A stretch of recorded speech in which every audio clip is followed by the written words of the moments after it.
കോർഫുഖാനിലെ വാദിഷീസിൽ night camp ചെയ്യാൻ വേണ്ടിയിട്ട് പോയതായിരുന്നു നമ്മൾ. അവിടെ എത്തിയപ്പോഴാണ് അറിഞ്ഞത് അവിടെ നൈറ്റ് ക്യാമ്പ് അലൗഡ് അല്ല രാവിലെ വരാൻ.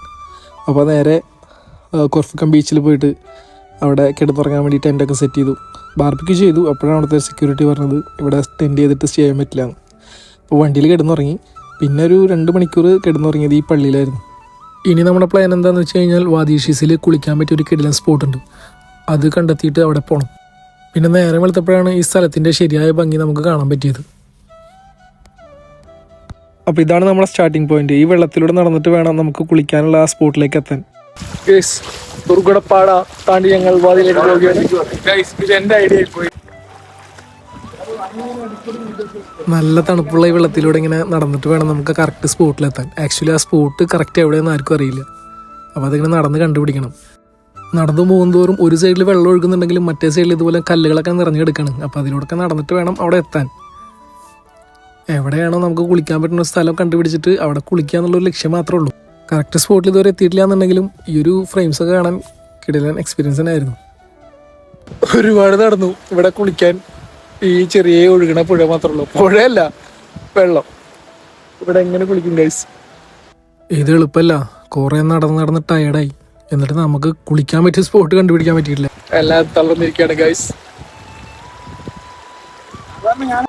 എത്ര ടയർഡായാലും സൂര്യനൊക്കെ ഉദിച്ചു തന്നെ കാണാൻ പ്രത്യേക ഭംഗി തന്നെയായിരുന്നു.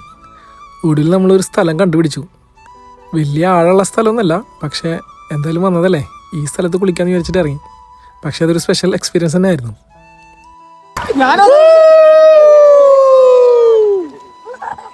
ആ ചെറിയ ചൂടത്ത് കുറേ നടന്നിട്ട് ഈ നല്ല തണുപ്പുള്ള വെള്ളത്തിൽ കുളിക്കുമ്പോൾ അതൊരു നല്ല ഫീൽ തന്നെയായിരുന്നു. പിന്നെ എല്ലാവരും ഒരു ഫ്രഷായി ആ വെള്ളത്തിൽ കുളിച്ച കയറി പിന്നെ നേരെ റൂമിലേക്ക് പോയി. പിന്നെ ഒന്ന് കിടന്നുറങ്ങി. പിന്നെ രാത്രിയിൽ ഉറങ്ങാതെ ഇരുന്ന ക്ഷീണമൊക്കെ തീർത്ത് ഭക്ഷണമൊക്കെ കഴിച്ച് എണീറ്റ് നേരെ ബുർജ് മാമാളിൽ പോയി ഒരു ഫിലിം കാണാൻ പ്ലാൻ ഉണ്ടായിരുന്നു. അങ്ങനെ തിയേറ്ററിൻ്റെ അകത്തൊക്കെ കയറി. അപ്പോഴാണ് നമ്മുടെ RCB ചെന്നൈ കളിയുള്ളത്. RCBയുടെ കളി പിന്നെ പറയണ്ടല്ലോ, മിസ്സാക്കാൻ പറ്റില്ല.